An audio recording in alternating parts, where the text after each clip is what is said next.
तर काही लोक म्हणतात की इलॉन मस्क पूर्णपणे सेल्फ मेड आहे आणि काही लोकांचं म्हणणं आहे की इलॉन फक्त नेपोटिझममुळे पुढे आलाय.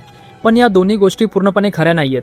मी सांगतो. सर्वात पहिली गोष्ट म्हणजे इलॉन मस्क काही सेल्फ मेड माणूस नाहीये, कारण त्याच्या पप्पाच्या साऊथ आफ्रिकामध्ये एमरलँडच्या माइन्स होत्या, माइन्स. इलॉन मस्क लक्झरी कार्समध्ये शाळेत जायचा आणि त्यांच्या घरी इतके पैसे होते की ते ठेवायला तिजोरी सुद्धा कमी पडायची. आणि ही गोष्ट मी नाही सांगते, त्याच्या वडिलांनी स्वतः सांगितलेली आहे. आणि दुसरीकडे इलॉनची मम्मी अल्ट्रा वेल्दी लोकांसाठी मॉडेल आणि डायटेशियन होती. म्हणजे इलॉनचं नेटवर्क सुरुवातीपासूनच जबरदस्त होतं. आणि याच नेटवर्क आणि पैशांचा वापर करून इलॉनने झिप2 नावाचं स्टार्टअप सुरू केलं, जे पुढे जाऊन $multi-million मध्ये एक्वायर झालं. आणि याचमुळे इलॉनची पुढची जर्नी शक्य झाली. मग याचा अर्थ असा की इलॉन नेपोटिझम शिवाय काहीच नव्हता का?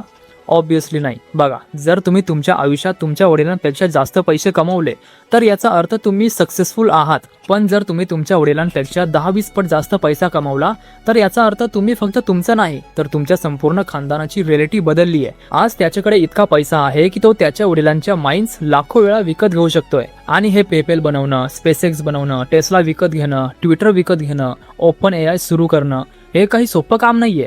बघा, आपण सगळेच कुठल्या ना कुठल्या प्रिव्हिलेज मधून येतो, पण त्या प्रिव्हिलेजचा वापर इलॉन मस्कने ज्या लेवलला नेलाय ते जवळपास इम्पॉसिबल आहे. पण पुन्हा एक गोष्ट खरी आहे, जर इलॉनकडे स्टार्टिंग प्रिव्हिलेज नसतं तर कदाचित त्याला तो किक स्टार्ट मिळालाच नसता आणि आज ट्रिलियनर बनण्याच्या शर्यतीतही नसता. बाकी सगळं तुमच्या इंटरप्रिटेशनवर आहे.